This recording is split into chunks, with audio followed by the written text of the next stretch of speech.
Tay! Paraarin niyo ako! Tumabi kayo! Anong ginagawa niyo kay tatay? Nay! Si tatay! Bakit nila sinasaktan? Anak!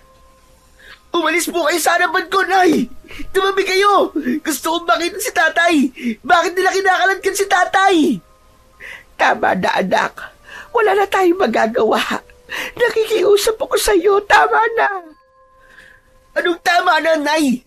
Dinakip ng mga pulis si tatay. Ano bang kasalanan niya? Hinuli nila ang tatay mo dahil nagnakaw daw sa bahay ni Raul. Ano? Hindi yun magagawa ni tatay. Alam niyo po yun, Nay. Hindi po magnanakaw si tatay. Pipigilan ko sila. Hindi nila to pwedeng gawin sa ama ko. Alam kong makakabalik ang tatay mo, anak. Dadalhin lang naman siya sa kabilang isla para tanungin ng mga ilang detalye sa mga nangyari. Makikita pa natin ang ama mo, anak. Hihingi tayo ng tulong kay Kapitan. Kaya't nakikiusap ako sa iyo. Huwag ka nang lumapit sa kanila. Nay, huwag niyo po sabihing mababayaan niyo lang po si tatay. Bakit kailangan dalhin siya sa isla? Hindi po pwede yun, Nay. Papatayin nila si tatay. Mamamatay din si tatay katulad ng mga naunang ginawa ng kwento ni Mang Carlo. Anak, makinig ka. Ito ang bili ng tatay mo. Kahit na anong mangyari, huwag tayo magpapahalatang kilala natin siya. Ano po? Pwede ba yun? Kilala tayo ng mga tao. Ano po ba talaga nangyayari? Hindi ko kayo naiintindihan eh. Pero mga taong yan na dumakip sa iyong ama, hindi nila tayo kilala. Kaya't hindi ka aalis o lalapit sa kanila, anak. Huwag mo nang palakihin pa ang gulo. Mas lalo lamang tayo magdudulot ng paghihirap sa kalooban ng tatay mo. Maniwala ka sa akin, anak. Malalampasan din ito ng tatay mo. Pero sa ngayon, kailangan natin magtiwala sa kanya. May tiwala po ako kay tatay. Pero sa mga taong dumakip sa kanya, wala. Wala po akong tiwala sa kanila. Pinabayaan yung kaladkarin ng ganyan ng ama ko. Kaduda-duda ang mga kilos nila. Para silang mga hindi pulis. Kapag may nangyaring masama sa aking ama, hindi kita mapapatawad, Nay. Dahil pinigilan niyo akong lapitan si tatay. Anak, huwag mo sabihin yan. Dala ng matinding galit ng may 16 na taong gulang na si Tonton, tinabig niya ang braso ng kanyang inang si Aling Mildred. Tumalsik ang kamay nito sa lakas ng pagkakatapik niya sa pagkapit nito sa braso niya. Halos mapulit ang suot niyang damit. Mapigilan lang siya ng kanyang ina. Hindi siya makapaniwalang sa isang iglap ay mapapalitan ng takot at pag-aalala ang masasayang asaran nila ng kanyang ama. Nang dahil sa maling paratang ng mayamang tao sa kanilang lugar. Iniwan ni Tonton si Aling Mildred sa tabing dagat, kung saan tinatanaw nito ang papalayong sasakyang pandagat ng mga pulis. Hindi siya makapaniwalang wala man lang siyang nagawa para ipagtanggol ang kanyang amang si Mang Raul. Tila nawala ang angas niya pagdating sa pakikipaglaban. Laman ng bawat gulo o away kalye ang binatilyong si Tonton, kaya't kilala na siya ng mga tao sa pagiging pasaway at basagulero. Ang liblib na baryo ng Isla Apuyog ay natatanging lugar na mayaman sa perlas. Dahil naman sa kasakiman ng mayamang lalaki na si Mang Carlo, ay pinagbabawalan na silang mangisda sa lugar para masolo nito ang yaman ng tubig. Ang kanya namang ama na walang ibang hanap buhay kundi ang pangingisda ay ginawan ng maling kwento para mawala ito sa landas ni Mang Carlo. Katulad ng ginawa nito sa ibang tao sa kanilang lugar. At ang inaalala niya ay ang mga misteryosong nangyayari sa dagat na karamihan ang mga nagiging biktima ay ang mga taong dinadakip ng mga pulis para paratangan ng kung ano-ano. Pagkatapos ay iuuwi sa pamilya na isa ng malamig na bangkay, wakwak ang tiyan, nawawala ang lamang loob at kung mamalasin pa ay hindi na halos makikilala dahil nawawala ang ulo. Luray-luray ang katawan dahil nilaparaw ng pating. Ilan lang yun sa gasgas na dahilan ng mga pulis kapag nakakaharap ang mga naulilang pamilya. kaya parang binabayo ang kanyang dibdib ng maso dahil sa pag-aalala para sa kanyang ama na baka yun na rin ang huling pagkakataong makikita niyang buhay si Mang Raul. At dahil gabi na, hindi mapakali si Tonton kaya't kinuha niya ang kanyang itak na nakasabit sa dingding at itinali yon sa kanyang bewang. Anak, saan ka pupunta? Hindi ako uupo at tatayo na lang dito habang naghihintay sa pagdating ni tatay. Hindi ko alam kung ano na nangyayari sa kanya. Delikado, anak. Gabi na at masyado mapanganib sa dagat. Wala na po akong pakialam, Nay. Gabi na, pero wala pa rin po si tatay. Tama na, Nay. Huwag niyo na po akong pigilan dahil hindi na ako makikinig sa inyo. Kapag may masamang nangyari kay tatay, hindi ko mapapatawad ang sarili ko. Huwag kang masyadong matapang, Tonton. Paano na ako? Kung pati ikaw ay mapapahamak. Nakikiusap ako sa iyo, anak. Parang awa mo na. Bukas na bukas aalis tayo. Sige, sasamahan pa kita. Bukas? Ano na pong aabutan natin? Baka nga po sa mga oras na to ay patay na si tatay. Segundo lang po ang buhay ng tao, Nay. Baka nga may nangyaring masama na sa kanya ngayon. Huwag mong sabihin yan, anak. Napahagulgol na lang ng iyak si Aling Mildred dahil sa mga narinig nito mula sa anak. Habang nakasubsob ito sa sariling palad, nanginginig ang kamay at halata ang matinding takot sa namamaos nitong boses. Bago hinuli ang tatay mo, ibinili niya sa akin na pigilan daw kitang sundan sila. Kahit na anong mangyari, gawin ko raw ang lahat para pigilan ka, anak. Paulit-ulit niyang sinasabi yun sa akin dahil alam niya ang gagawin mo. Oo, wala raw siyang kasalanan. May nakita lang daw siya na hindi raw dapat na nakita ng katulad niya. Ano raw po yun? Bakit ayaw niyang sundan ko siya? Dahil malalagay ka raw sa panganib, anak. Kayong dalawa. Pero bakit sinasabi nilang nagnakaw siya? Dahil yun nga ang ipinaalam nilang kasalanan ng ama mo. Ipinahiya nila si Raul. Parang hindi ito maganda. Hindi ito tama, Nay. Kaya mas kailangan ko pong sundan sila. Ibang nararamdaman ko sa mga nangyayari. Bakit ba ang tigas ang ulo mo, anak? Ayaw mo makinig, kahit sabihin ng tatay mo. Dahil anak ako, Nay. Hindi niyo alam kung gaano akong natatakot para sa ama ko. Mabuting tao si tatay, Nay. At hindi niya dapat sapitin ang ganitong pangyayari. Kayo ang hindi marunong makinig sa akin. Nasa panganib si tatay at ginagawa niya yun para sa kaligtasan natin. Pero bakit? Bakit niya yun sasabihin sa inyo? Mas lalong lumakas ang iyak ng kanyang ina at hindi na siya nagpaawat sa binabalak niyang pagsunod sa kanyang ama. Kahit pigilan man siya nito, kinuha niya ang kanyang sagwan para sa kanyang bangka. Nagdala rin siya ng ilawan na maaari niyang magamit pantanglaw sa dagat. Iniwan niya ang kanyang ina habang nakaupo ito sa upuang gawa sa kawayan. Mabilis siyang tumakbo papunta sa dalampasigan. Pagkarating niya sa gilid ng dagat, ay saka lang siya nakahinga ng maluwag. Tahimik ang paligid na ang maririnig na lamang ay ang ingay ng maliliit na alon na tumatama sa malalaking bato.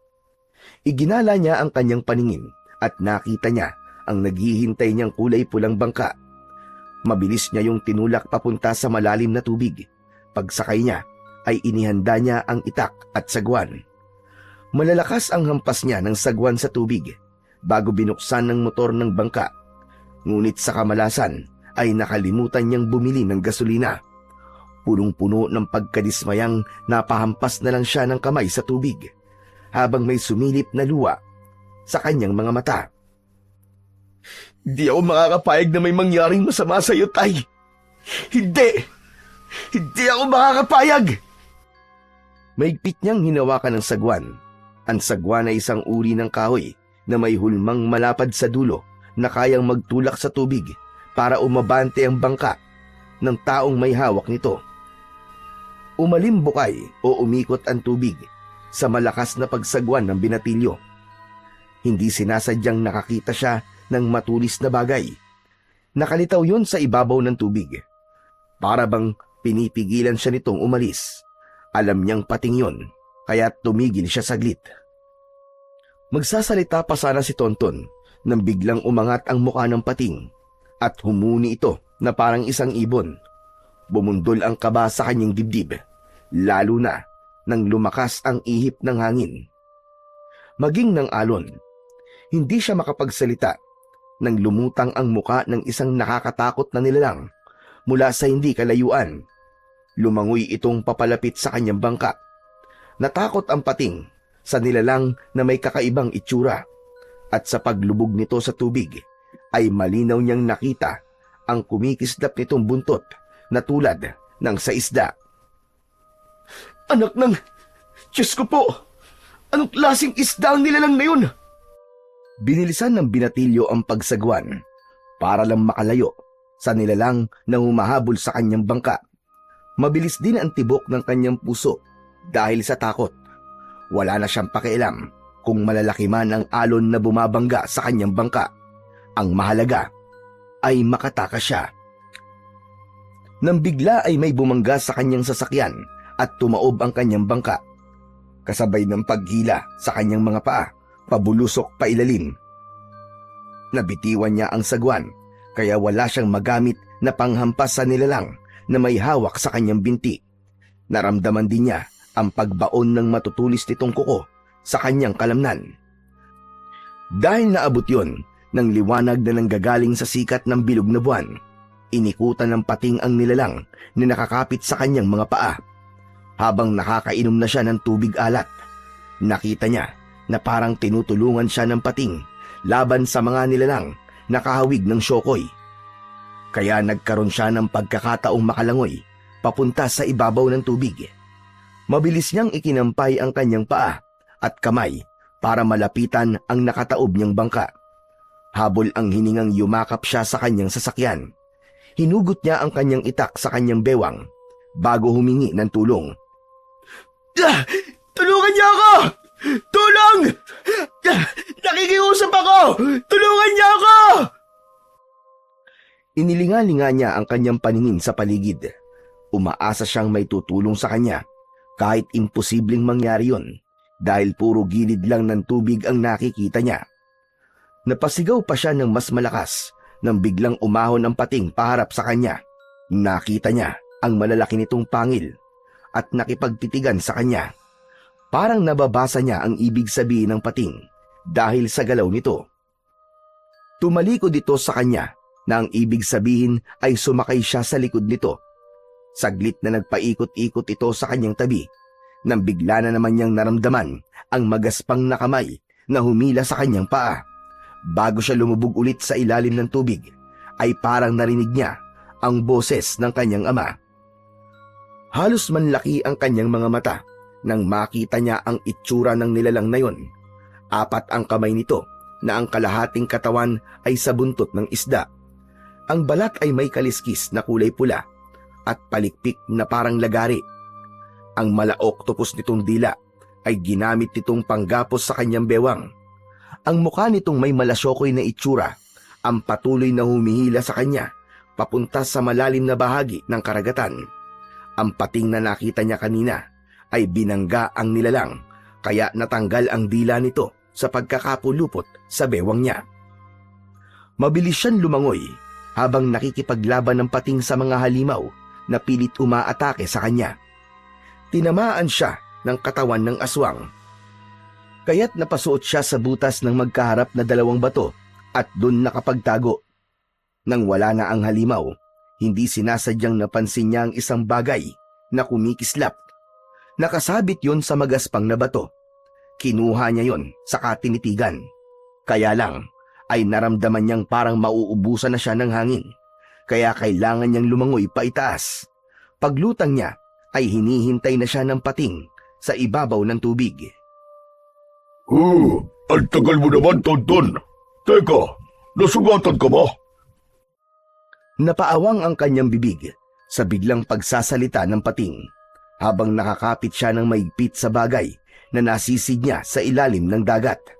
Kinusot-kusot pa niya ang kanyang mga mata dahil pakiramdam niya ay ilusyon lang niya ang nakikita at naririnig. Oo, huwag ka na magtaka kung naririnig mo ko. Kaya mo lang naman ako naririnig dahil dyan sa mutyang hawak mo.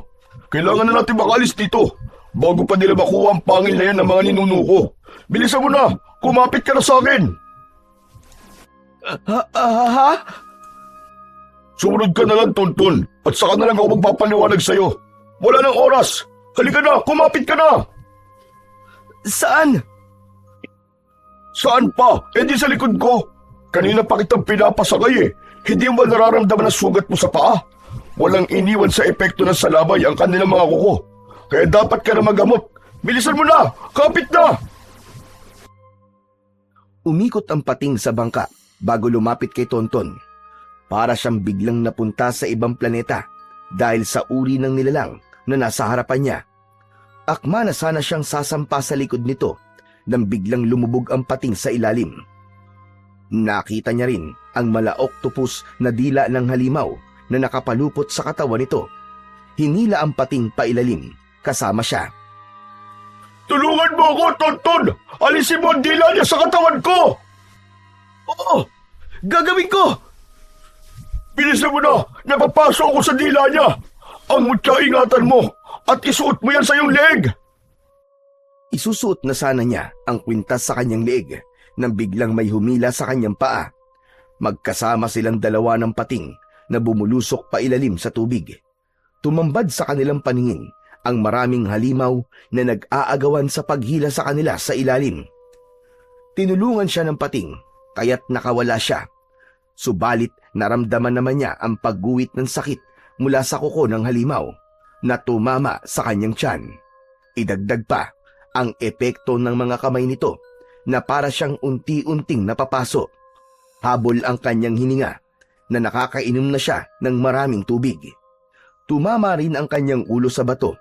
Huling pagsulyap niya sa pating ay ang pakikipaglaban nito sa mga halimaw. Parang nakita niyang may taong tumulong sa kanya bago siya tuluyang mawalan ng malay. Nagising si Tonton sa mahinang pagyugyog ng magaspang na kamay sa kanyang balikat. Naramdaman din niya ang pagtalsik ng tubig sa kanyang katawan at ang maihinang alon na tumatama sa kanyang kinahihigaan. Dahan-dahan niyang iminulat ang kanyang mga mata. Sa kanya inininga ang kanyang paningin sa buong paligid ng kanyang kinaroroonan. Puro bato na parang nasa kuweba siya, habang ang sahig ng yungib ay naaabot ng tubig, malamig at tahimik. Mabuti naman at nagkamalay ka na. Kumusta na ang pakiramdam mo, iho? Hindi sinagot ni Tonton ang tanong ng matandang babae. Nakaupo lang ito sa tabi niya. May hawak itong bilog na bato habang nagdidikdik ng dahon. Saka inilagay yon sa sugat niya sa kanyang binti at tiyan. Saka lang niya naalala ang pag-atake na yon ng mga halimaw sa tubig. Nasaan po ko, Lola? Nandito ka sa bahay ko. Sa kuwebang malapit sa dagat. Hindi ko alam kung ano nangyari sa'yo at napadpad ka sa lugar na ito. May sugat ka sa ulo. Sa palagay ko tumama yan sa isang matigas na bagay. Gaano na po ako katagal dito, Lola? Saka, sino po naghatid sa akin dito? Hindi mo ba natatandaan ang huling naging kasama mo bago ka nawala ng balay? Saglit na natigilan si Tonton dahil dalawang kakaibang nilalang ang natatandaan niyang nakasama niya, ang halimaw sa dagat at ang pating na nagsasalita. Lola, maniniwala po ba kayo kung sasabihin kong may mga nilalang po akong nakitang nabubuhay sa ilalim ng dagat? Yung mga halimaw po na biglang umatake po sa akin. At saka po, may taong isda na apat ang mga kamay. Saka yung pating, Lola, nagsasalita po siya. Ewan ko po kung totoo nga yun. Kung ibang tao makakarinig sa mga sinasabi mo, iisipin nilang nasisiraan ka ng ulo. Kaya mas makabubuting sarilinin mo na lamang yan. At tama ka. Totoo ang tungkol sa mga halimaw na nakatira sa dagat. Hindi sila basta-bastang nilalang. Isa silang mapanganib na aswang na nakatira sa tubig. Ang pating naman na sinasabi mong nagsasalita. Aba, si Pungkoy yun. Siya ang nagdala sa iyo rito at nagligtas sa buhay mo. Nanlaki ang kanyang mga mata dahil sa mga narinig niya mula sa matandang babae. Napaunat siya ng upo at muling nagtanong sa matanda. Lola, sino nga po kayo uli? Ako nga pala si Sedang at ang pating na nagligtas sa'yo ay ang gabay ng mutyang nasisid mo at hindi sinasadya sa ilalim ng dagat. Hindi kasyong may kasamang responsibilidad ng mutya na yan. Isang uri ng mutya ng pangil ng pating na may taglay na kapangyarihan sa sino mang pagkakalooban nito. Teka, sandali lang po, Lola. Ano ang mutya ng pangil ng pating? Hindi ko kayo maintindihan eh. Naririnig mo ang sinasabi ng pating dahil sa mutyang hawak mo. Ang mutyang may taglay na bilis sa paglangoy at malaasidong epekto sa kahit na anong sandatang mahahawakan mo. Ang mga halimaw sa dagat ay mga nilalang na kung tawagin ay bagaring. Wala silang pinipiling lapain. Bata, babae, lalaki, at kahit na matanda. May kakayahan silang umahon sa tubig, pero nakakatagal lang sila ng 4 na oras sa lupa. Bagaring po ang tawag sa mga nilalang na yun. Kung ganun po sila ang totoong pumapatay sa mga tao at hindi ang mga pating. Napatunayan mo naman, hindi ba? Dahil iniligtas ka ni Pungkoy. Kung hindi dahil sa kanya. Aba, malamang nakikita na rin ang katawan mo na palutang-lutang sa ibabaw ng tubig at ibibintang na naman sa mga pating ang naging kamatayan mo. Malaya pa rin ang mga walang hiyang mga aswang na magaring habang may ibang nilalang na sumasalo sa kasalanan nila. Habang titig na titig si Tonton sa matandang babae, ay bigla niyang napansin ang paggalaw ng tubig na malapit sa kanyang tabi, pati na ang pagliwanag ng suot niyang kwintas. Lumitaw ang isang pating na may benda ng tali sa katawan. Magandang umaga, kaibigan. Kumusta na ang pakiramdam mo? Ngi, anak ng... Totoo nga nagsasalita ka! Oo naman, walang duda. Ngayon lang naman ito kasi nga, nasa iyo ang mutya ng aking ninuno. Heto nasugatan pa nga ako sa pagliligtas sa iyo. Baka naman kung pwede sana, ingatan mo ang mutya ng lolo ko. Pabihira naman, oo. Baka sa'yo na ako masiraan ng ulo niyan. Hindi na nga ako makapaniwalang nagsasalita ka tapos ako pa mag-aalaga sa mutya ng lolo mo. Huwag ka nang maguluhan sa mga nangyayari sa'yo. Dati nang may naunang nagmay-ari sa mutya, isang babae na nang magkapamilya basta na lang itinapon ng bato sa dagat at swerte namang ikaw ang nakahanap. Pwede mo naman niyang isole sa dagat kung gusto mo. Kaya lang, parang pinakawalan mo na rin ang pagkakataong mabigyan ng hustisya ang pagkamatay ng mga tao sa baryo nyo. Hustisya? Ang ama ko nga po hindi ko matulungan Pagkatapos hahanap pa ako ng hustisya para sa iba. Pasensya na po. Pero hindi ko po kailangan ng mutya. Napabalikwas ng tayo si Tonton nang maalala niya ang tungkol sa kanyang ama. Kailangan ko na po palang umalis. Pupuntahan ko po si tatay sa kabilang isla. Kailangan ko po siyang bawiin sa mga pulis na kumuha sa kanya. Hindi sila mga pulis, Tonton. Matagal nila kayong niloloko. Meron isang taong makikinabang. Kapag nawala ang mga mangingisdang patuloy na nanguhuli ng isda sa kanyang ipinagkakait na karagatan. 3 araw ka nang narito sa kabilang isla na sinasabi mo. Ito ang isla ng Monteverde. Gulat na gulat si Tonton sa kanyang narinig mula sa matanda. Nakatingin lang siya dito na para bang hinihintay pa niya ang sasabihin nito. Kasunod ang biglang pagsingit sa usapan nila ni Pongkoy habang nasa tubig ito. Huwag kang magagalit sa sasabihin ko, Tonton, ha? Pero pakiramdam ko, patay na rin ang tatay mo, katulad ng ginagawa nila sa mga tao. Ulitin mo ang sinabi mo. Walang katotohanan ng mga pinagsasabi mo. Hindi ba patay ang aking ama?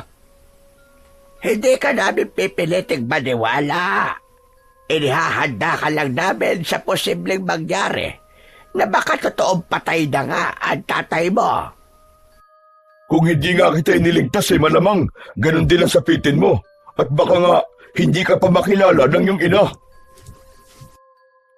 Pakiramdam ni Tonton ng mga sandaling yon ay biglang gumuho ang kanyang mundo sa mga narinig niya mula sa pating. Nanginginig siyang muling napaupo sa higaang gawa sa bato. Ito lang ang kaya naming tulong na maibibigay sa iyo, Tonton. Ang samahan kang lumaban sa mga magaring. Kalahi sila ng mga Sokoy. Ang pagkakaiba nga lang nila ay higit na mas malakas ang mga aswang na ito kaysa sa ibang masasamang elemento na nabubuhay sa tubig.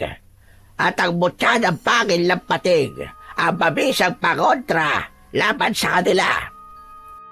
Hanggat hindi ko po nakikita ang aking ama, hindi ko po iisiping patay na siya. Gusto ko na pong makita si tatay. Kailangan ko na pong umalis. Kung kinakailangan ko pong puntahan ng presinto na pinagdalhan sa kanya ay gagawin ko. Mahanap lang si Tatay Raul. Raul ba? Si Raul na asawa ni Mildred. Matagal na napatitig si Tonton sa mukha ng matanda. Pakiramdam niya ay kilala nito ang kanyang mga magulang. Hindi niya alam kung para saan ang biglaang paglikot ng mga mata nito at panginginig ng katawan. Umiwas ito at humarap sa gawi ni Pongkoy na natagilan din dahil sa mga narinig nito mula sa kanya. Bakit po, Lola? Saka parang kilala niyo po ang mga magulang ko. Ha? Ay, hindi. Hindi ko sila kilala. May naalala lamang ako. Kailangan ko na pong umuwi sa amin, Lola. At maraming salamat po sa tulong niyo. Iiwan ko po sa inyo ang mutya. Ibigay na lamang po niyo yan sa iba. Alam mo sa tingin ko, mas karapat dapat ka sa mutya, Tonton. Sasamahan ka ni Pongkoy at balitaan mo ko kapag may balita na sa iyong ama. Pupuntahan ko po muna si tatay sa presinto. Tonton, walang presinto sa lugar na ito. Kagaya ng sinasabi ni Lola Sedeng, isang palabas lang ang tungkol sa mga pulis. Matagal na kayong niloloko ng mga taong makikinabang sa mga nangyayari. Kaya kung ako sa'yo, uuwi na lang ako at hindi ko muna ibabalik ang mutya. Bakit ba ako makikinig sa inyo, ha? Mukha nga kayong mga nasisiraan ng ulo eh. Hindi ko kailangan ng mutya at buhay pa ang aking ama. Naiintindihan ko kung bakit ka nagkakaganyan. Ayaw mo lang tanggapin na maaaring tama ang aming sinasabing wala na nga ang tatay mo. Kaya kung pati ikaw ay magbubulag-bulagan sa mga nangyayari, darating ang araw na wala ka nang makikitang tao sa baryo nyo. Walang mga taong nakatira rito, Tonton. Naubos na nila. Kaya kung ayaw mong maubos sa mga tao sa isla nyo, gumawa ka na ng paraan para mapigilan ang mga bagaring. Pero Lola, isa lamang po akong hamak na binatilyong walang kakayahan, kundi ang lumangoy at mangisda. Ano naman po may pangtatapat ko sa mga halimon na nakatira sa ilalim ng tubig? Hindi niyo po ba nakikita? Mahina po ako. Muntik na nga po ako mamatay eh. Alam kong may magagawa ka. Sasabihin mo pa kaya yan kapag nakita mo nang ang tatay mo ay pinatay nila. Makinig ka. Pagkakataong mabuhay ang ibinibigay namin sa'yo. Hindi lang ang tatay mo ang mawawala. Marami pa ang buhay na kukunin ng mga bagaring kapalit ng perlas. Kapalit ng buhay na mawawala. Ano pong ibig niyo sabihin, Lola? Hindi ka naman naniniwala sa mga sinasabi namin, hindi ba? Kaya hahayaan ka na naming alamin kung may katotohanan ba mga sinasabi namin. Sasamahan ka ni Pongkoy at hindi ko babawiin ang mutya. Dahil unang-una, ikaw ang nakahanap dyan. Sige na, makakaalis ka na. Sapat na ang 3 araw para masabi kong magaling na ang sugat mo. Mabilis na umalis sa kanyang harapan ang matanda at iniwanan siya sa tabi ni Pongkoy. Habang nakalubog ang katawan nito sa tubig at bibig lang ang nakalabas. Nahabol na lamang nila ng tingin ang papalayong matanda. Nagpasya na siyang tumayo at sumunod kay Pongkoy, papalabas sa kuweba. Pagkarating nila sa labas, ay bumungad sa kanya ang dagat. Nakita niya ang kanyang bangka na may konting gasgas sa gilid nito. Na kung napalakas pa ang pagkakakalmot ng halimaw doon, ay maaari ng mabutas ang kanyang bangka. Oh, totoo sinasabi ni Lola. Matagal nang walang nakatira sa islang ito dahil sa mga bagaring. Nakarating na sila sa inyo, kaya kailangan mong kumilos, Tonton, habang hindi pa huli ang lahat. Si Lola, hindi ba tao siya? Pero buhay pa naman siya, di ba? Boy nga, pero nagtatago naman sa kuweba.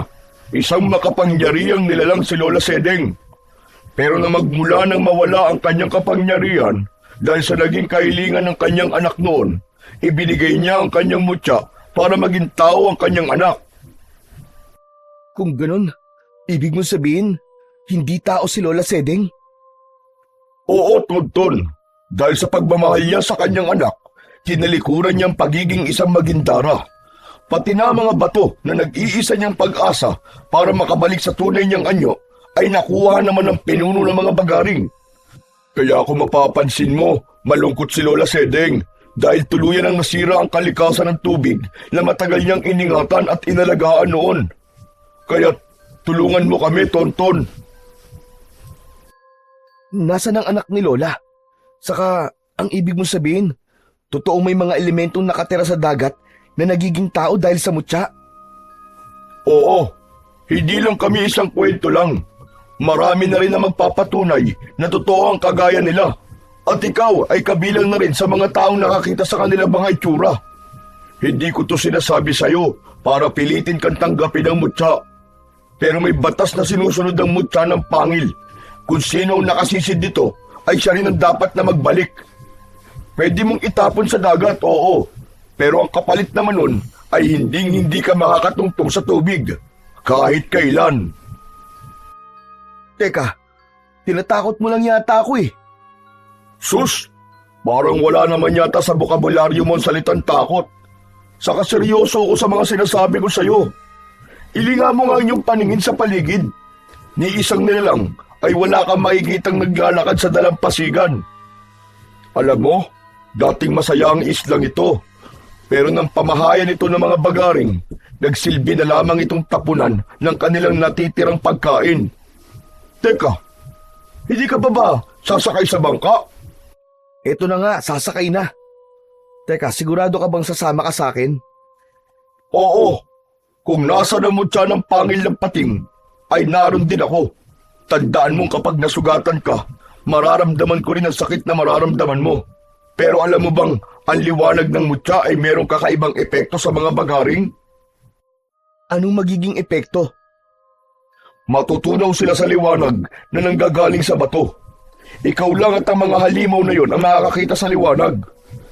Saka naalala ko nga pala, heto, pinabibigay sa ni Lola Sedeng. Gamitin mo raw ito para makauwi ka ng ligtas. Teka, ano to? Kanina pa ba ito nakasiksik sa palikpik mo? Hehe, hindi naman palikpik to eh. Pinakamay namin to. Ingatan mo ang tridente dudente. Ano? Dudente? Akala ko ba tridente? Tridente rin yan, kung 3 ang talim sa dulo. 2 lang naman ang talim yan eh, kaya dudente ang tawag dyan. Hindi mo ba alam yun? Natawa na lamang si Tonton sa pagmamalaki na yon ni Pongkoy sa kanya.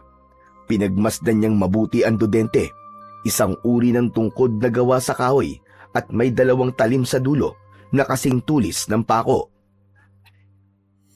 Mas kilala namin to sa tawag na salapang, na panghuli ng mga isda. Sige, gagamitin ko to. Salamat nga pala, Pongkoy ha, sa pagtulong mo sa akin. Sus! Wala yon. Gusto rin naman naming malinis ang pangalan namin sa mga tao na hindi kami masasamang nilalang. Nananakit lang naman kami kapag alam naming malalagay na kami sa panganib.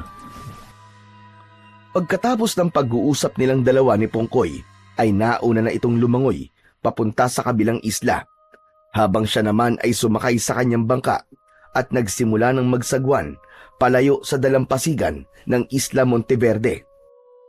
Habang nagsasagwan at makarating sila sa gitna, biglang tumigil si Tonton at iginala niya ang kanyang paningin sa malawak na karagatan. Bigla rin ang pag-iinit ng suot niyang mutya. Parang kakaiba ang tubig, Tonton. Naku, mag-iingat ka.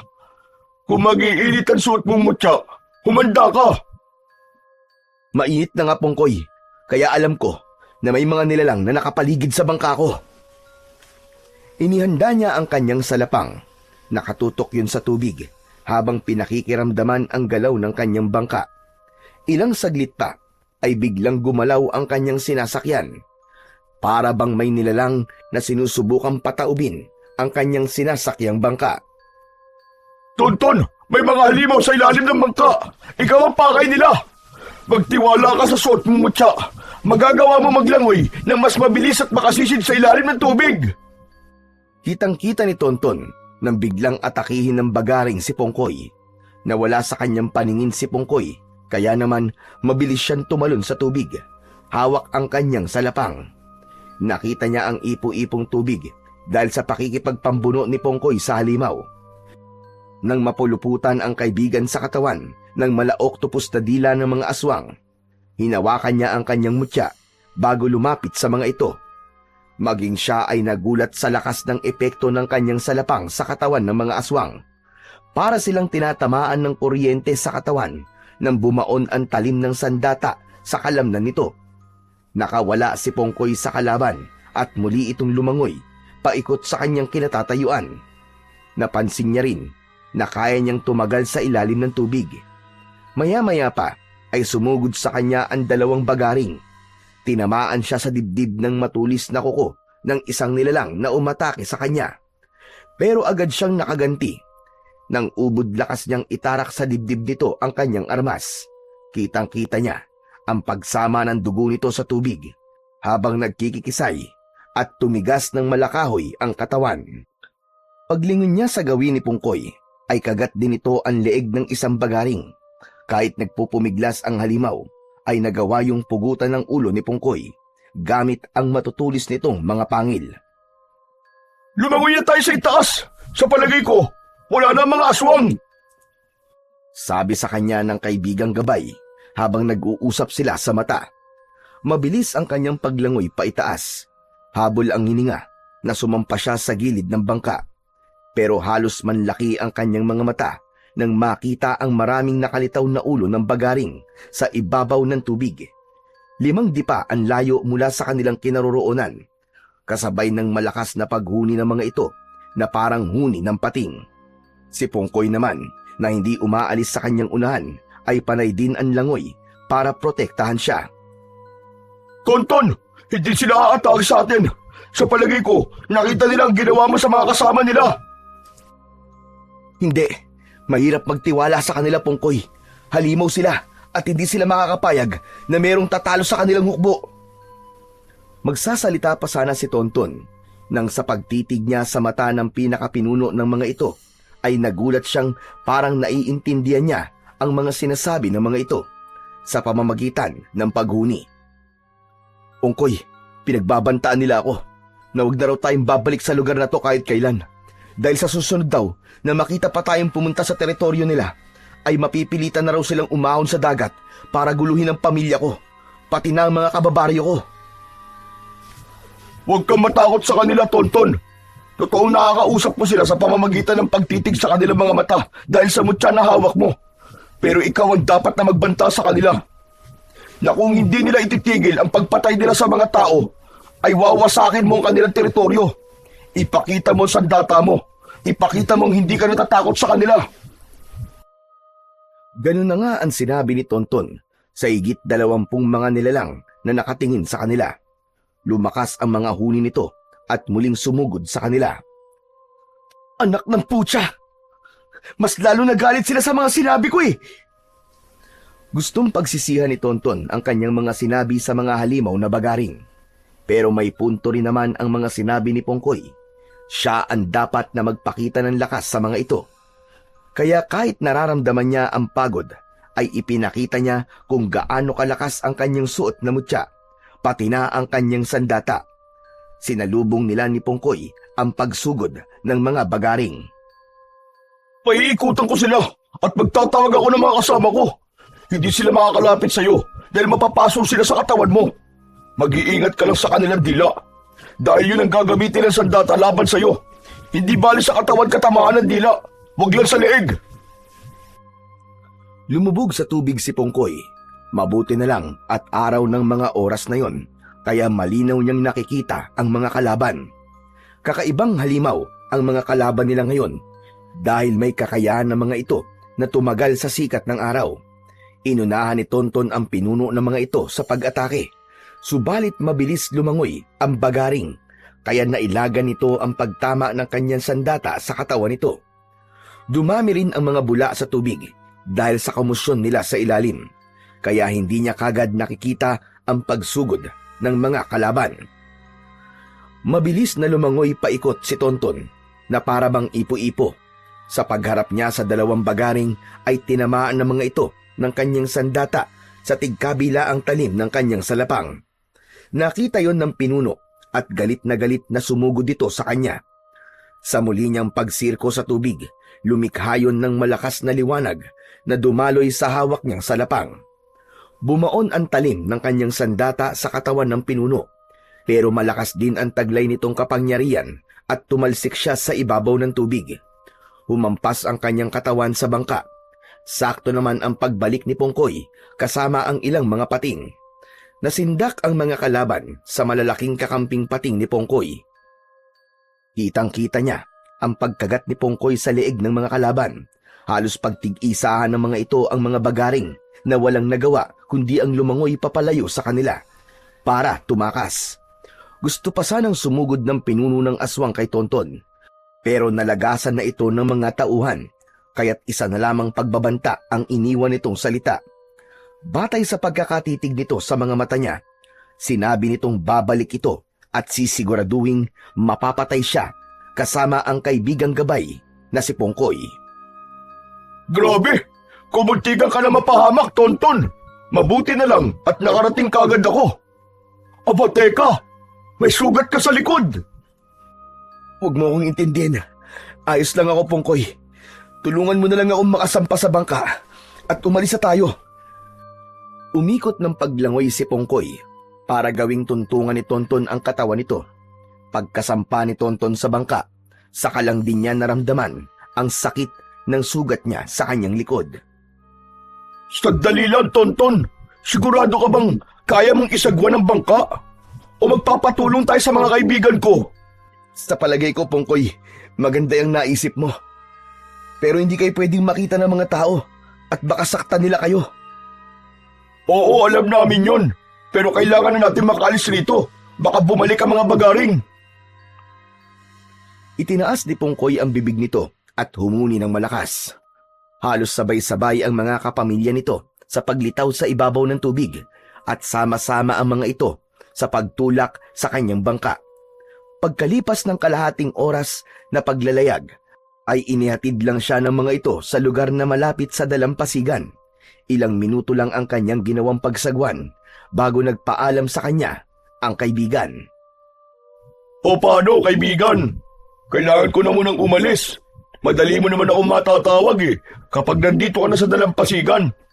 Mag-iingat ka, aking kaibigan. Bumalik ka, ha? Hihintayin kita. Oo, maraming salamat, kaibigang Pating. Lalo na sa mga kasama mo. Umaasa kaming lahat sa tulong mo, kaibigang Tonton. Nang mawala sa kanyang paningin ang kaibigan niyang Pating na si Pongkoy, ay naglakad naman siya papasok sa kagubatan, papunta sa kanilang bahay. Habang naglalakad, ay panay ang dasal niya na sana ay walang nangyaring masama sa kanyang ama. Iniisip niyang sa pag-uwi niya ay makikita niya si Mang Raul habang masayang nakikipag-usap sa kanyang ina. Kaya lang, pagdating niya sa tapat ng kanilang bahay, ay gumuho ang lahat ng natitirang pag-asa sa kanyang isip. Isang malungkot na tagpo habang ang kanyang ina ay nakayuko sa kulay puting ataul. Kaunti ang taong nakaupo sa bangkong plastik at iisa ang bulaklak. Nabitiwan niya ang hawak na salapang at halos ayaw humakbang ng kanyang mga paa. Parang may kung anong mabigat na bagay ang nakadagan sa kanyang katawan. Panay din ang patak ng kanyang mga luha habang papalapit sa kanyang ina. Nay! Tumigil si Aling Mildred sa pag-iyak nang marinig nito ang boses ng anak. Si Tonton na bagamat hindi na halos sumihinga ay nagawa pa niyang makalapit sa pintuan ng kanilang balkonahe. Nakakapit ng maigpit ang kanyang mga kamay sa pinto. Anak! Diyos ko, anak, ikaw ba yan? Anong nangyari sa'yo? Bakit ngayon ka lang nagpakita? Halos mabaliw na ako sa paghahanap sa'yo. Nay, totoo bang nakikita ko? Si tatay bang nasa kabaong?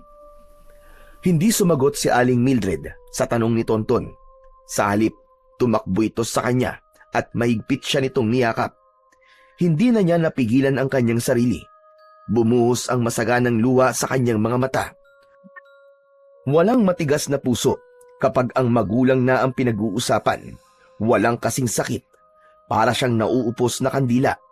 Pero nang lalapitan niya na ang nakabukas na ataol ng kanyang ama para silipin, ay pinigilan siya ng kanyang ina. Wag, anak! Wag mo siyang titignan! Hanggang ngayon po ba'y pipigilan niyo pa rin akong makita si tatay? Anak, nakikiusap ako, wag mong gagawin ito! Sa pagkakataong yon, si Tonton na ang nasunod. Hindi na siya nakinig sa kanyang ina. Maigpit siyang napahawak sa ataol ng kanyang ama at nakita niya ang kalunos-lunos na sinapit ni Mang Raul. Bakit nagkaganito ang mukha ni tatay? Maraming sugat ang mukha niya. At nay, ano nangyari sa kanya? Bakit parang nawawala ang kanyang katawan? Anak, yan nga ang dahilan kung bakit ayaw kong makita mo ang sinapit ng tatay mo sa kamay ng mga pating. Anong pating, nay? Pating na naman na may gawa. Pang-ilan na si tatay sa mga nagiging biktima ng sinasabi niyong pating. Halimaw ang may gawa nito, nay! Mga halimaw! Natagpuan siya ng mga humuling pulis sa kanya na nawawala na ang kanyang katawan. Sinubukan daw ni Raul na tumakas. Wala na raw silang nagawa ng atakihin daw ito ng mga pating sa dagat. Nay, wag po kayong magpapaniwala sa kanila. Walang katotohanan ng mga pinagsasabi nila. Uubusin nila tayo, katulad ng ginawa nila sa kabilang isla. Nay, walang presinto sa kabilang isla. Matagal na tayong pinagloloko ng mga pulis na yun. At isa pa po, Nay, hindi sila totoong mga pulis. Ano mo mapapatunayan yan, ha, Tonton? Kung malalaman ng mga tao na kalokohan lang ang kwento tungkol sa mga pulis, may magbabago ba? May babalik ba nito ang buhay ng iyong ama at ng mga taong pinatay na walang kalaban-laban? Hindi ko nga po may babalik, Nay. Pero magbibigyan naman ng hustisya ang pagkamatay ng ama ko. At marami pang buhay ang maililigtas. Sino namang maniniwala sa atin, anak? Sino? Patutunayan ko po sa kanila na mga totoong aswang ang pumapatay sa mga tao. Muntik na ako mamatay ng dahil sa mga halimaw na nakatira sa dagat, Nay. Maniwala kayo sa akin. Anak, walang maniniwala sa kwento mo. Baka isipin pa nila na nasisiraan ka na ng ulo. Tigilan mo na ito, anak. Ayokong baka pati ikaw ay mapahamak pa. Hindi ko kaya, anak, kung pati ikaw ay mawawala sa akin. Aalis na lang tayo sa baryong ito. Hindi po, Nay. Hindi tayo aalis dito. Hindi ako natatakot mamatay. Patutunayan ko po na totoo ang mga sinasabi ko. Anak naman, Naiintindihan mo ba ang sinasabi ko? Nag-aalala kung baka patahimikin ka nila. Teka, sa tono po ng pananalita nyo, parang may nalalaman po kayo sa mga nangyayari sa baryo natin. Umiwas ng tingin at napayuko ng muka si Aling Mildred nang maupo ito sa mahabang upuan na gawa sa kahoy. Kasunod ang mga hikbi habang nakatingin sa labas ng kanilang balkonahe. Merong isang pamilyang nakakaalam ng tungkol sa mga bagaring. Dahil katulad ng iyong ama, ay biktima rin ito ng maling paratang. Kesyo tumakas raw, kaya inatake ng pating. Nang mga panahon na yon, ay may isang tumayong tao para lumaban sa kanila. Kaya lang, namatay sa harapan ng tagapagtanggol ang lahat ng miyembro ng pamilya ng taong nag-iisang saksi na totoo mga bagaring. Hindi niya yun nailigtas, kaya magmula noon ay nawala na ang bali-balita tungkol sa tagapagligtas. Anak, ayoko maranasan natin ang ganung wakas ng buhay. Kaya't nakikiusap ako, lumayo na lang tayo sa gulo. Sinasabi niyo po bang maaaring may nakita si tatay na hindi dapat niya makita, kaya siya pinatay? Oo anak, kaya nag-aalala ko para sa kaligtasan mo. Kung ganun po alam niyo rin po tungkol sa mga bagaring. Tumango ng may pait ang kanyang ina na hindi pa rin tumitingin sa kanyang direksyon. Lumapit siya rito at naupo sa tabi nito. Kinuha niya ang kamay nito, kaya muli itong humarap sa kanya. Namumugto ang mga mata ng kanyang ina na bakas pa rin sa mukha nito ang matinding pag-aalala. Magtiwala kayo sa akin, Nay. Hindi po ako matatahimik hanggat hindi nagiging malinaw sa akin ang lahat. Nakita ko mga bagaring at patunay itong mga sugat ko sa katawan. Mabuti na lamang po at iniligtas po ko ng isang pating. Hindi sila ang totoong pumapatay, Nay. Biktima rin sila ng mga nilalang na nakatira sa ilalim ng dagat.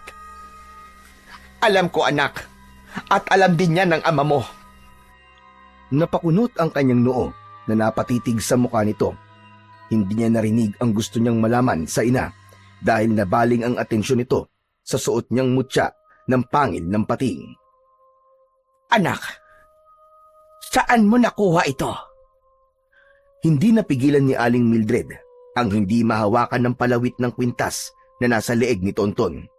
Bakas sa mukha nito ang matinding pag-aalala habang hindi binibitiwan ng kamay ang pangil sa kanyang leeg. Bakit po, Nay? Alam niyo po ba tungkol sa suot kong kwintas? Paano napunta sa iyo to anak? Hindi ko po sinasadyang nasisi dito sa malalim na bahagi ng dagat habang inaatake po ako ng mga bagaring. Nang magising po ako suot ko na po ang mutya dahil sa tulong ng matandang si Lola Sedeng. Nabitiwan ni Aling Mildred ang hawak na palawit ng kwintas at napatayo ito mula sa pagkakaupo. Halata ang pag-aalala sa mga kilos nito at mas lalong lumikot ang mata ng kanyang ina.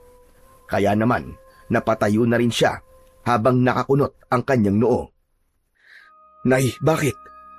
May alam po ba kayo sa mutya? Anak, isoli mo yan sa matanda. Mapapahamak ka. Alam ko kung anong tumatakbo sa isip mo. Kilala niyo po ako, Nay. Wala akong inaatrasan na laban. Magsasalita pa sana si Aling Mildred nang biglang dumating ang mga tauhan ni Mang Carlo. May mga dala itong bulaklak at hawak ng lalaki ang nabitiwang salapang ni Tonton. Akin na yung salapang ko. Wala kayong karapatang hawakan ng gamit ko. Hindi ba pwedeng magpasalamat ka na muna? Dahil nakita ko itong pakalat-kalat. Huwag niyong hahawakan ng gamit ko. Dahil sa susunod, ang gusto ko, nakabaon na yan sa dibdib mo. Mukhang matigas ka, bata. Pablot na kinuha ni Tonton ang kanyang sandata kay Mang Carlo, saka muling tumingin sa mukha nito. Anong ginagawa niyo rito? Narito lang naman ako para makiramay. Tanggapin niyo ang taus-puso kong pakikiramay dahil sa nangyari kay Raul. Pagdamutan niyo na itong kaunting halaga na nakayanan ko. Magalang at malumanay na pahayag ni Mang Carlo, pero si Tonton, matapang niyang hinarap ang lalaki at humarang siya sa harapan ni Aling Mildred. Nakita niya ang inaabot nitong kulay puting sobre at alam niyang pera ang laman nun. Hindi namin kailangan ng abuloy. Itabi mo yan para sa pagpapalibing sa sarili mo. Hindi ko akalaing ganyan pala kayo tumanggap ng bisita. Sayang, malaking halaga pa naman ang perang dala ko. O baka naman, nakukulangan pa kayo. Pwede namang dagdagan. Akma na sanang susuntokin ni Tonton ang lalaking kaharap, pero naramdaman niya ang maigpit na pagpigil ni Aling Mildred sa kanyang kamay. Anak, nakikiusap ako sa'yo. Tama na. Mukhang matapang itong anak mo, Mildred ah. Ang mabuti pa ay umalis na kayo. Habang kaya ko pang magpigil, isama niyo sa pag-alis niyo ang mga bulaklak na dala niyo. Dahil gagamitin niyo rin yan sa burol niyo. Halata sa mukha ni Mang Carlo ang pagkairita sa mga sinabi ni Tonton. Kaya napilitan itong umalis sa harapan nila, pero iniwan ito ang mga bulaklak. Dinampot niya yon isa-isa, saka ibinato sa mga tauhan ito. Pinigilan niyang hindi umiyak ng dahil sa galit, habang habol niya ang kanyang sariling hininga. Anak, tama na. Huwag mo na silang patulan, anak. Tama na. Mas lalong nagalit ang kalooban ni Tonton nang muling bumalik si Mang Carlo. Tila napahiya rin ito sa ginawa ng binatilyo. Itinuro nito ang dalawang daliri sa kanya bago itinuro sa mga mata nito. Isang senyas na babantayan nito ang bawat galaw nilang mag-ina. Nakakapit ng maigpit sa braso niya si Aling Mildred nang mapansin ng kanyang ina ang galit na anyo ni Mang Carlo. Nakita mo na, anak. Kaya umalis na tayo rito. Alam ko kung anong ibig niyang sabihin. Hindi tayo aalis, Nay. Hindi ako natatakot sa kanila. Lalabanan ko sila. Ipapakita ko sa lahat ng taga rito ang totoong pagkatao nang walang yang yun. Pati na ang mga taong nakikilamay ay galit din sa mga nangyari. Ang simpatsya nila ay na kay Mang Carlo. Kaya bago umalis sa mga ito, ay tumingin muna sa kanila ng masama. Ang ilan ay hindi nagustuhan ang kanyang ginawang pagpapahiya kay Mang Carlo. Ganito paglaruan ni Mang Carlo ang isip ng mga tao. Binubulag nito ang mga tao sa malalaking pera, kapalit ng buhay na nawala. At bukod tangi lamang silang hindi tumanggap ng tulong mula sa gahamang lalaki. Nang sila na lamang ang natitirang nakatayo sa gitna ng balkonahe, hindi na napigilan ng kanyang ina ang humagulgol ng iyak at muling sumilip sa ataol ni Mang Raul. Awa ang naramdaman niya para kay Aling Mildred, kaya't nakuyom na lamang niya ang kanyang kamao nang dahil sa labis na galit. Kinabukasan ay muling nagkagulo ang mga tao. Binalot ng takot ang mga ito nang matagpuan ang 5 biktima sakay ng bangka. Wakwak ang mga tiyan at nawawala ang lamang loob. Ang iba naman ay nawawala ang ulo, braso at binti. Kung hindi alam ni Tonton ang tungkol sa mga bagaring, iisipin niyang ang mga pating ang may kagagawan nun. Halos pagkaguluhan ng mga tao ang kaawa-awang mga biktima dahil sa malalakas na pagagulgol ng mga iyak ng pamilyang naulila. Dahil sa mga nangyari ay nagpasya na ang kapitan na magsasagawa ng puwersang pagbabawal sa mangingisda na pumalaot pa sa karagatan. Marami ang tumutol sa gustong yun ni kapitan, pero nang magsalita ang bagong dating na si Mang Carlo ay tumigil ang mga ito. Huwag na kayong umiyak o tumutol pa sa kagustuhan ni kapitan. Para sa inyo rin naman ang sinasabi niya. Iniingatan lang kayo ng inyong mabuti at masipag na punong barangay. Sige, sasagutin ko na naman ang pagpapalibing sa mga biktima. Kaya huwag na kayong mag-alala. Nakuyom ng maigpit ni Tonton ang kanyang kamay habang nakikinig sa sinasabi ni Mang Carlo, kaya't hindi siya nakatiis. Dinara niya ang lahat ng mga sasabihin nito.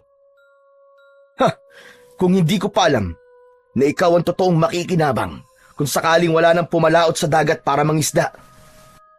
Hanggang dito ba naman? Pakikialaman mo mga sinasabi ko. Ikaw, ano bang naitutulong mo sa mga tao? Sige nga. Panahon na para wag kayong magbulag-bulagan at magbingi-bingian sa totoong pakay ng taong ito. Marami na namamatay dahil sa kanya. At alam ko rin na siya ang nagpapakain sa mga bagaring. Kaya wag na kayo magpapauto pa sa kanya. At alam ko na rin ang dahilan kung bakit pinatay ang aking ama. Dahil natuklasan niya ang mga ginagawa niyo, tama ba? Mga kasama, mga minamahal kong kababaryo, papayag ba kayong ipahiya ko ng binatilyong ito sa harap nyo? Ako na walang ibang hinangad, kundi ang makatulong sa inyo. Sabay-sabay ang ginawang pagtatanggol ng mga tao kay Mang Carlo. Sinuporta ng mga ito ang sinabi ng lalaki, habang masama ang tingin sa kanya.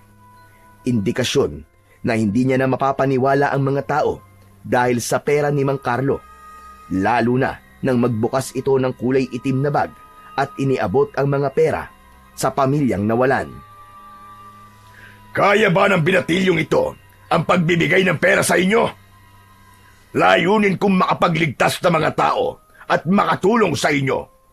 Kaya kung sino man ang maniniwala sa kanya, ay inutil na kagaya ng kanyang ama. Pagkatapos lumuhod sa aking harapan, pinagnakawan pa ako. Mabuti na lamang at winakasan ng karma ang buhay niya. Dala ng galit dahil sa mga narinig, hindi napigilan ni Tonton ang kanyang sarili na suntukin ang muka ni Mang Carlo. Sa lakas ng kanyang kamao ay pasadsad itong bumagsak sa lupa. Susugod pa sana siya nang biglang humarang ang mga tao para ipagtanggol ang lalaki. Nagpupuyos ang kanyang kalooban sa patuloy na paglason ng gahamang lalaki sa isip ng kanyang mga kababaryo. Papayag ba kayong hindi niya panagutan ang ginawa niya sa akin? Mga kababaryo ko, ako ang tunay na taga rito. Sila ang totoong dayo sa lugar na ito. At dahil sa kabutihan ko, ako pa ang naging masama. Dahan-dahang tumayo si Mang Carlo at dumura ng laway na may dugo.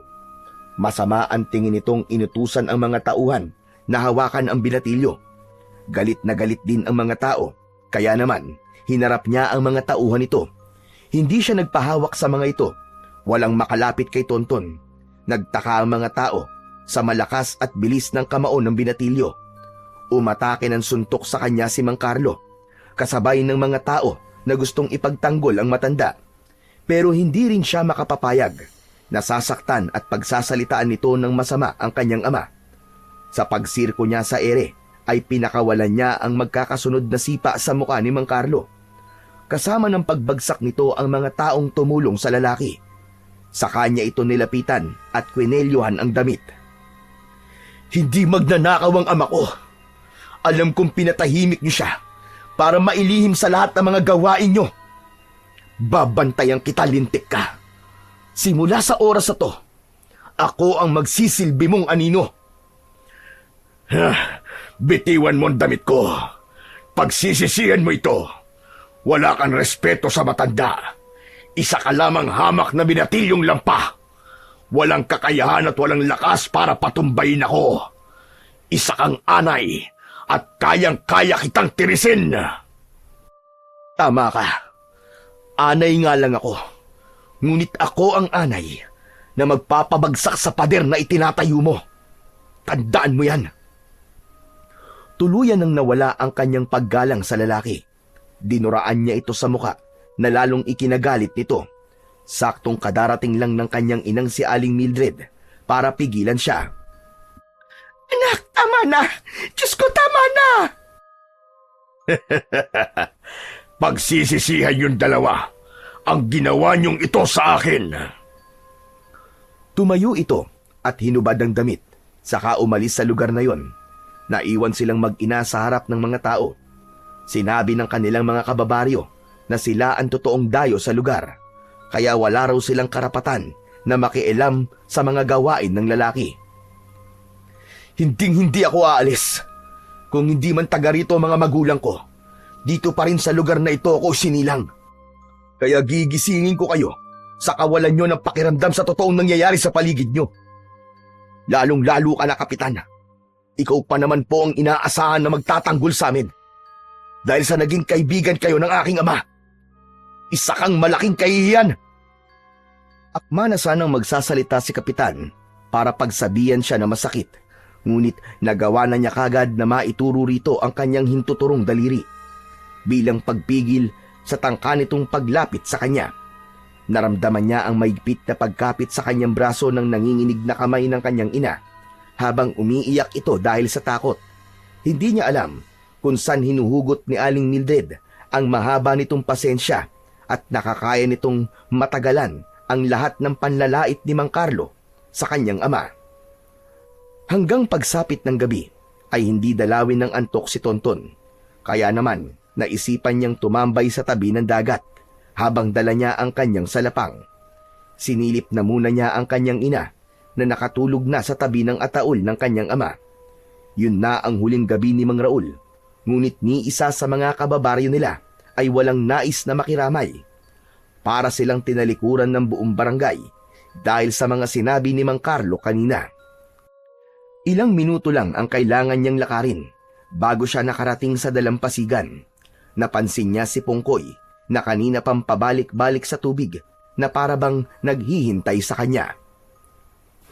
Naku, salamat naman at naisipan mo magpakita sa akin, Tonton. Pasensya ka na, Pongkoy.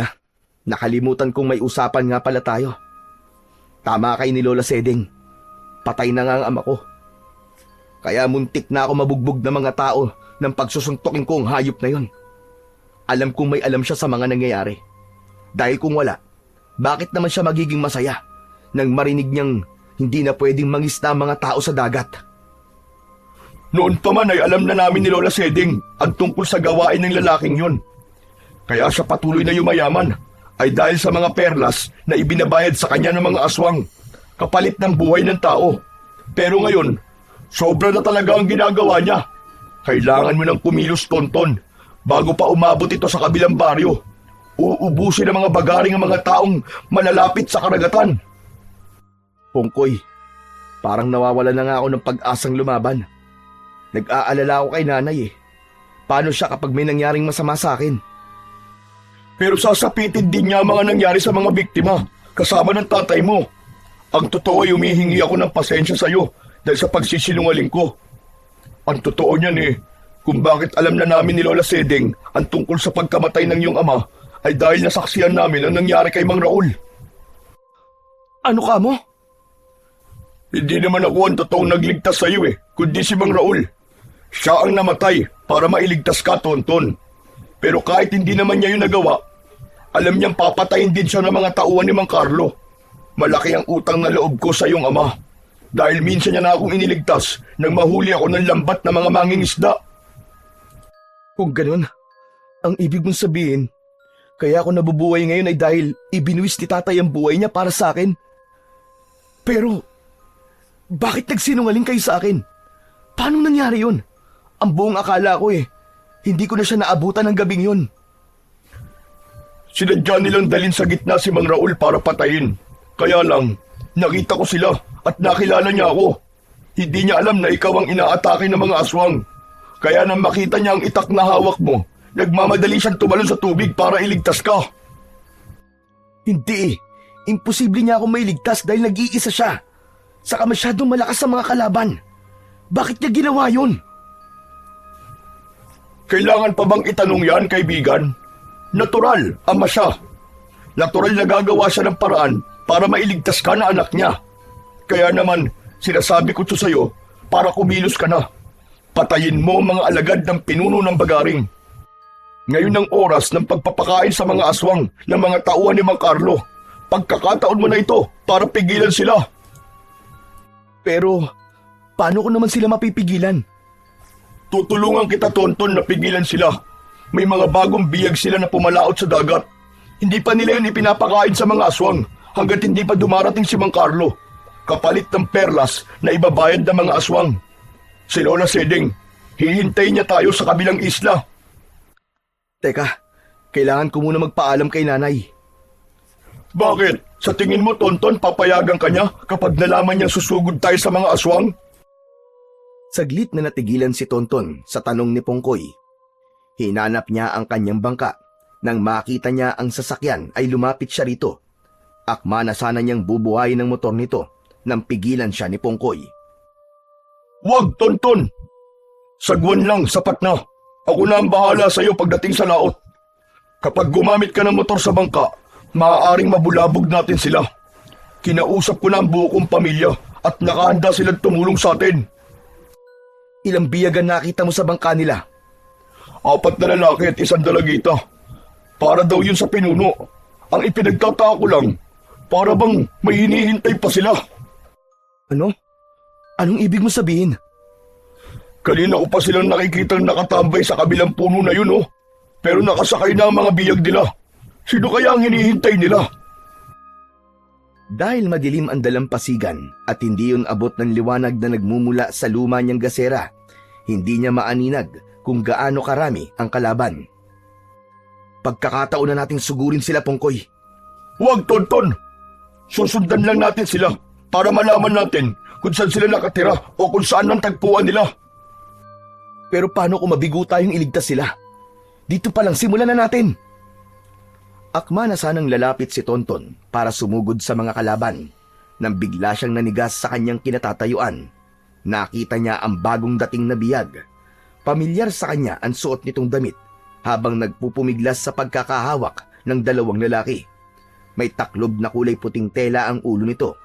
Bumundol ang kaba sa kanyang dibdib dahil nakilala niya kung sino ang biyag. Bakit, Tonton?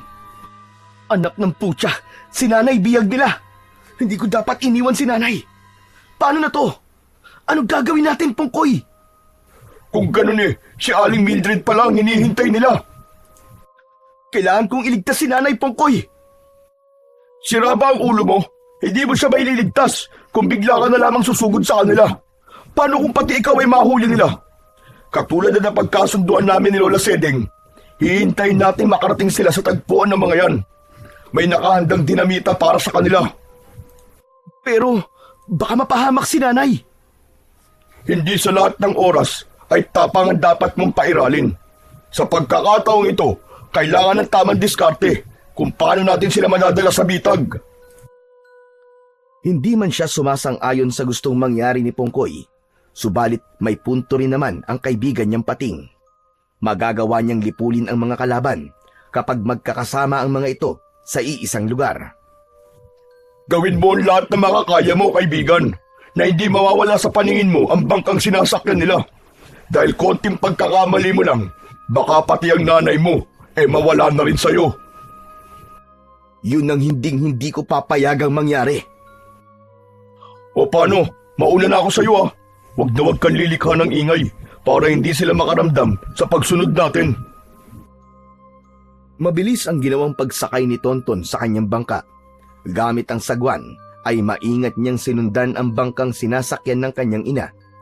Halos hindi siya kumukurap ng mga mata habang nakatingin sa huliang bahagi ng bangka. Mas lalo siyang nag-aapoy sa galit nang makita niya sa ilalim ng liwanag ng buwan ang nakangiting muka ni Mang Carlo. Hindi man niya naririnig ang sinasabi nito sa kanyang ina, ay alam niyang siya ang pinag-uusapan ng mga ito, lalo na nang alisin na nito ang kulay puting tela na nakataklob sa ulo ni Aling Mildred. Ganon din ang 5 mga kasamang biyag ng kanyang ina. Parang tinatambol ng maso ang kanyang dibdib dahil sa pag-aalala. Siguradong tiba-tiba na naman tayo sa mga perlas kapalit ng buhay nila. Lalo na kapag nalaman pa ng pinuno nila kung sino ang biyag ko ngayon. Sinasabi ko na nga ba at pamilyar sa akin ang mukha ng babaeng ito. Mula sa malayo ay kitang-kita ni Tonton kung paanong paulit-ulit na pinagsususuntok nito ang mukha ng kanyang ina habang nakagapos ang mga kamay nito sa likod at may busal ang bibig. Halos paliparin ni Tonton ang kanyang bangka makarating lang sa kinaroroonan ng kanyang ina. Kaya lang ay humarang si Pongkoy at muli siya nitong pinigilan. Ano ka ba naman, Tonton? Huwag kang papadala sa galit mo. Masisira ang plano natin yan eh. Hindi mo ba nakikita na binubugbog na nila si nanay? Ano gusto mong gawin ko? Panoorin lang si Mang Carlo habang sinasaktan niya ang nanay ko. Pero kapag nahuli ka nila, mas lalo tayo mahihirapan. Alam kong kaya ni Aling Mildred ang bugbog sa kanya ni Mang Carlo. Ibuhos mo na lang ang lahat ng galit mo sa kanya kapag nagkaharap na kayo ng lalaking yun. Hindi lang galit, Pungkoy. Hindi lang galit. Dahil sisiguraduhin kong mapapatay ko siya. Muling lumubog ang pating sa tubig at nauna ito ng kaunti sa kanya. Sa wakas ay dumaong ang bangka sa dalampasigan ng Isla Monteverde. Halos manlaki ang kanyang mga mata nang makita ang dami ng mga bagaring na naghihintay sa pagdating ni Mang Carlo. Mabilis din ang ginawa niyang pagbaba sa bangka at itinali ang sasakyan sa bato. Habang nakabaluktot na naglalakad na ikinukubli ang sarili papalapit sa kinaroroonan ng mga bagaring. Nagtago siya sa likod ng isang malaking puno. Habang pinagmamasdan isa-isa ang ginagawa ng lalaki sa mga biyag nito, habang nakaharap ito sa pinuno ng mga bagaring. Yumuko si Mang Carlo habang malamarya ang itsura ng pagkakadaop ng palad nito bilang pagpapakita ng respeto sa pinuno. Bawat palitan ng mga ito ng perlas ay meron ding kapalit na bihag. Muntik pa siyang mapasigaw nang sa paglingon niya sa kanyang likuran ay nakita niya si Lola Sedeng. Nakalugay ang buhok nito na tumataklob sa muka ng matandang babae. Idagdag pa ang madilim na paligid na ang tanging liwanag lang ay nanggagaling sa bilog na buwan. Lola naman! Nagulat naman ako sa itsura niyo eh! Bay, bakit? Mukha ba akong aswang? Natural gumapang ako papalapit sa'yo. Huwag kang mag-alala kay Mildred. Hindi mo pa siya lubosang kilala. At saka para sabihin ko sa'yo, ang mutya na suot-suot mo ay nagtataglay ng liwanag sa paningin sa sino bang may suot nito. Pumikit ka habang hawak mo ang pangil na yan. 5 segundo lang at makakakita ka ng liwanag mula sa iyong mutya. O heto, kunin mo ang tubig na ito. Ano naman pong gagawin ko sa tubig na to, Lola Sedeng? Malakas na pangontra ang tubig tabang na yan o tubig na buhay. Kontra yan sa mga nilalang na nakatira sa tubig alat. Maaari silang masunog sa tubig na yan na parang epekto ng asido. Sige na, pumikit ka. Nasa totoong laban na tayo. Isang mariing pagpikit at may kasamang panalangin ang ginawa ni Tonton. Habang maigpit niyang kinapitan ang kanyang suot na mutya, 5 segundo ang kanyang pinalipas nang sa pagmulat niya ng kanyang mga mata ay nakita nga niya ang malakas na liwanag na nanggagaling sa mutya ng pangil. Parang may malakas din na enerhiyang gumapang sa kanyang buong katawan. Binitiwan niya ang kwintas. Ang kanyang salapang ay bigla rin nagliwanag. Lola! Sinasaktan na nila ang nanay ko! Anong gagawin natin? Kikilos na ba tayo? Ano pa nga ba? Di tapusin na natin ang laban na ito. Magkasabay na napalingon sa gawin nila ang mga aswang nang magkasama silang lumabas sa pinagtataguan nilang bato. Habang ang mabuhanging dalampasigan naman ang magiging lugar ng kanilang paglalabanan. Napaunat sa pagkakaupo ang mga aswang at dahan-dahang tumayo. Kusang naglaho ang mga buntot nito at napalitan ng mga paa na marami ang tinik. Idinipa ng mga ito ang 4 na kamay at ipinakita ang mala-octopus na dila ng mga ito. Ipinilupot ng pinuno ang dila nito sa leeg ni Aling Mildred at dahil nakagapos sa mga kamay ng kanyang ina at may busal ang bibig, ay wala itong nagawa kundi ang habulin ang sariling hininga habang patuloy pa rin sa pagpupumiglas. Kinuha ito ni Mang Carlo at tinutukan ng kutsilyo sa leeg. Sumuko ka na, Tonton. Kapalit ng buhay ng nanay mo. Hindi ko alam kung matatanggap mo ang mga nalaman ko tungkol sa iyong ina. Pero kapanapanabik ito.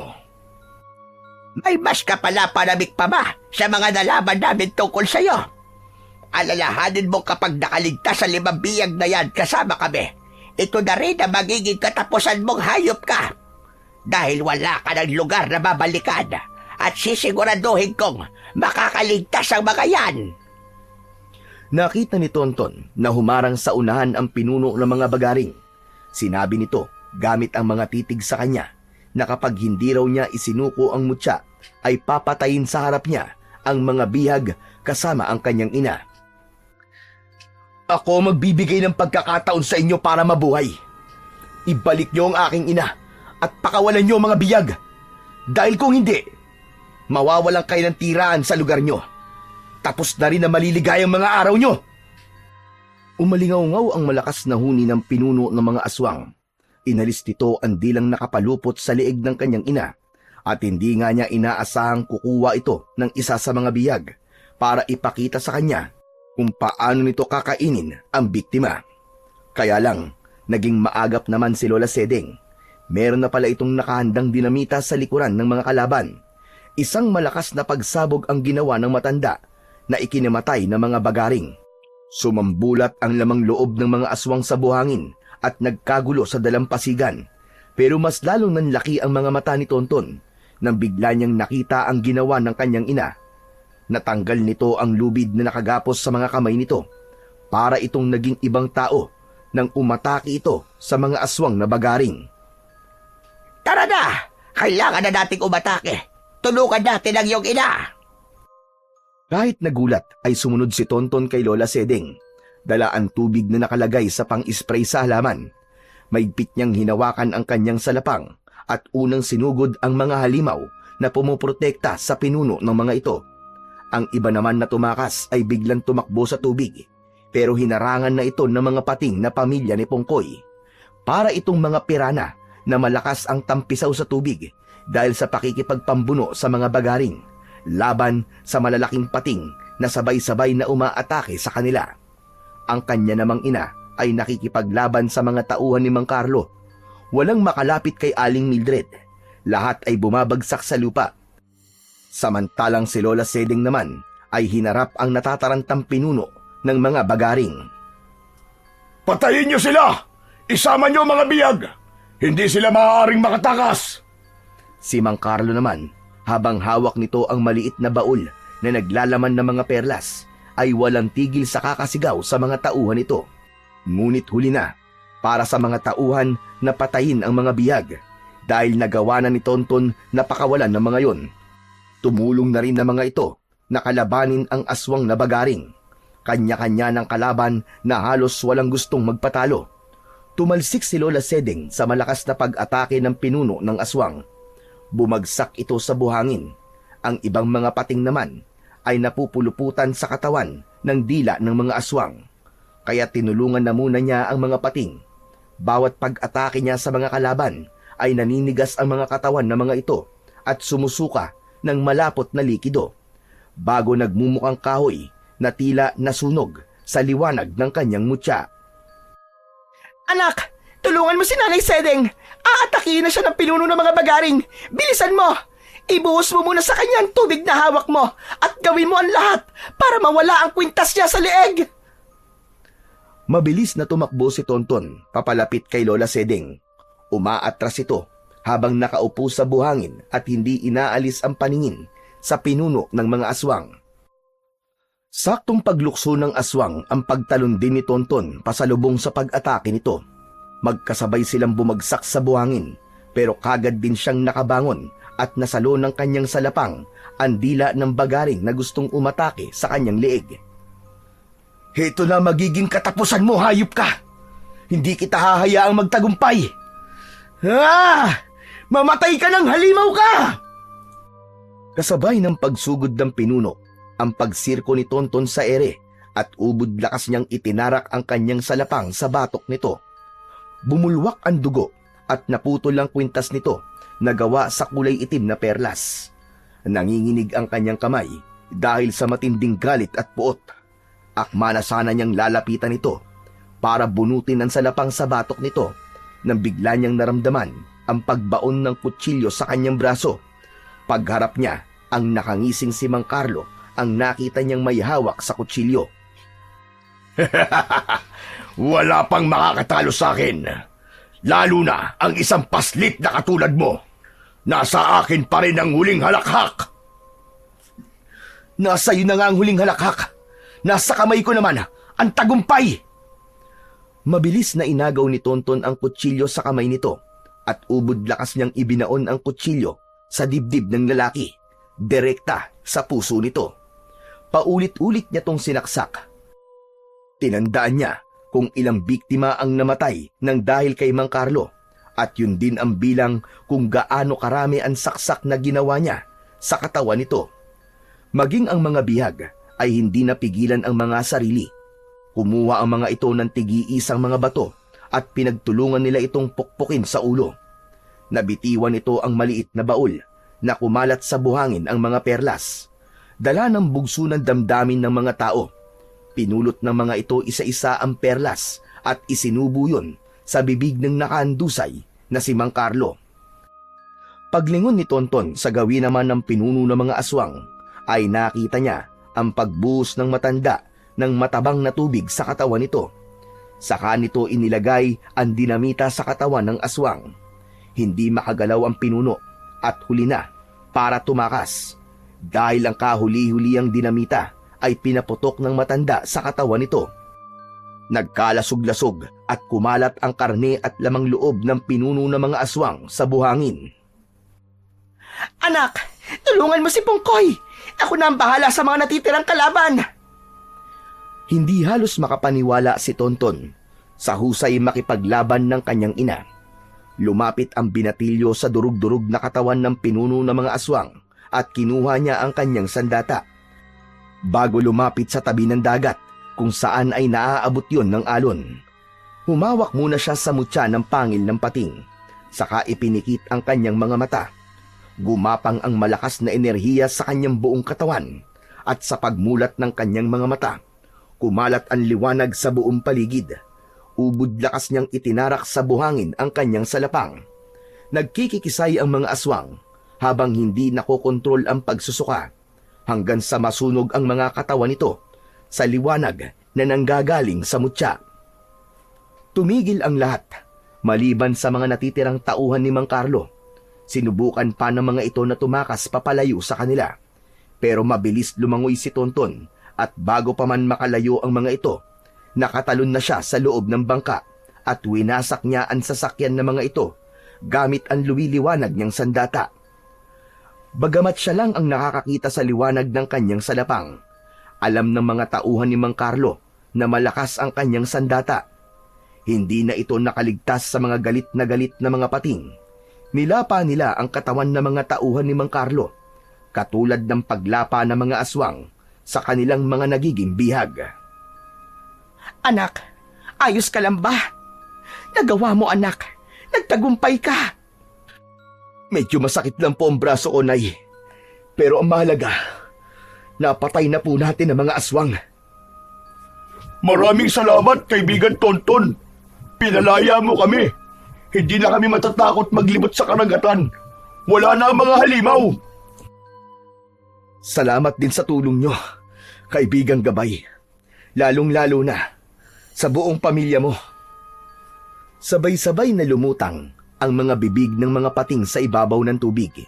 Narinig din niya ang malakas na paghuni ng mga ito bilang pasasalamat at pamamaalam sa kanila.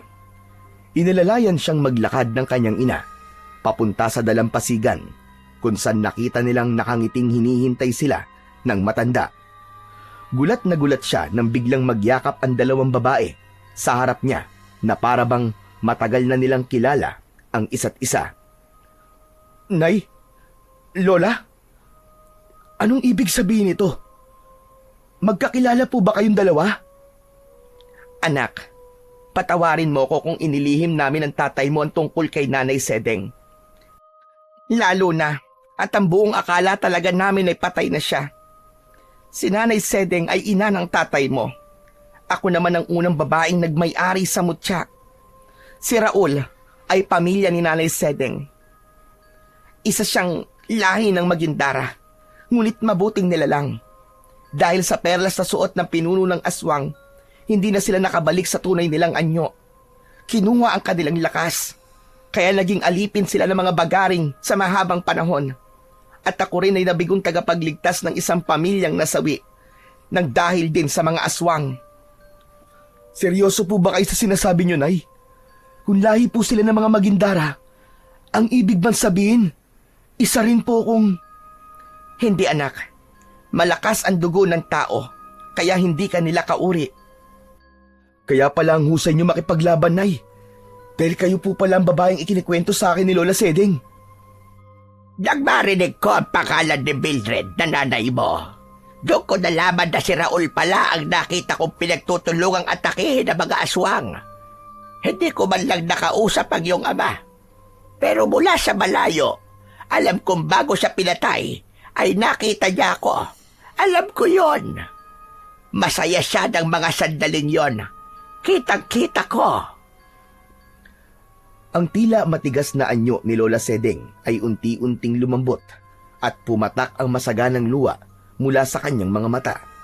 Dahil sa awa ay nilapitan ito ni Tonton at mahigpit na niyakap. Lola Sedeng, naniniwala po ako na kung saan man po naroroon si tatay, alam ko pong masayang masaya siya sa kinalalagyan niya. Nakaligtas ako at nailigtas ko rin ang mga bihag. Maluwaluwang lumapit ang mga biyag sa kanilang kinaroroonan. Sobrang nagpapasalamat ang mga ito dahil sa pagkakaligtas niya sa mga ito. Maging ang pagkakamaling nagawa ng mga ito sa pangusga sa kanilang pagkatao. Sakay ng bangka ay muli silang bumalik sa kanilang baryo. Si Lola Sedeng naman ay nagpaiwan sa Isla Monteverde at muli na itong nakabalik bilang isang mabuting magindara sa piling ni Pongkoy at ng mga alagad nito. Muling naibalik ang katahimikan sa baryo. Bumalik din ang ilan sa pangingisda at nalinis ng mga pating ang kanilang nadungisang pangalan sa mga kababaryo ng binatilyong nakasisid ng mutya ng pangil ng pating. Bumalik din ang tiwala at respeto ng mga tao sa mag-ina. Kaya naman, paghatid nila sa huling hantungan ng labi ng kanyang ama, ay dinagsa sila ng mga tao. Binigyan ng parangal ang naging kabayanihan ng kanyang ama. Hindi na siya maaalala ng mga tao bilang isang magnanakaw. Maaalala na ang kanyang ama bilang isang mabuting huwaran para sa mga tao dahil sa pagsasakripisyo nito ng sariling buhay para maisiwalat sa lahat ang buong katotohanan tungkol sa mga aswang. O Tonton, bakit gising ka pa anak? Kanina mo pang hawak ang mutya ng pangil ng pating. Hindi lang po talaga ako makapaniwalang kayo po ang unang nag-alaga nito. At dahil sa pagmamahalan niyo po ni tatay, nabuhay po ako. Hindi pa rin po ako makapaniwalang ako nakasisid nito. Ganyan talaga magbiro ang tadhana anak. Naibalik mo ang katahimikan sa baryo, pati na ang dangal ng iyong ama. Siya nga pala anak, ano na ngayon ang balak mo sa mutya? Aalagaan ko po ito, Nay. Dahil sa mutya na to, nakilala ko si Lola Sedeng at si Pongkoy. At nailigtas ko ang buong baryo natin. Tumabi sa kanya ng upo si Aling Mildred sa upuang gawa sa kawayan. Paharap sa dagat habang pinapanood ang paglubog ng sikat ng araw. Kasama ang mga pating na masayang lumalangoy sa tubig nang walang pag-aalala sa paligid. Kasabay ng malamusikang hampas ng alon sa bato, napatunayan ng binatilyo na mahalaga ang dangal ng isang tao at huwag magpapasilaw sa kayamanan kung ang magiging kapalit naman ito ay ang sariling buhay ng mga tao. Nangako si Tonton sa kanyang sarili na gagawin niya ang lahat upang protektahan ang mga mahal niya sa buhay at ang lahat sa kanilang baryo laban sa iba pang mga aswang na posibleng umatake sa kanila sa hinaharap. Mag-e-ensayo siya ng mabuti sa tulong ng kanyang ina na biyasa sa pakikipaglaban at sa tulong din ni Lola Sedeng at ng kaibigan niyang gabay na pating na biyasa naman sa pag-usal ng mga orasyon para mas lalong lumakas ang kanyang mutya. At una sa lahat ay buo ang kanyang pananampalataya na hinding-hindi siya pababayaan ng Diyos na pinakamakapangyarihan sa lahat.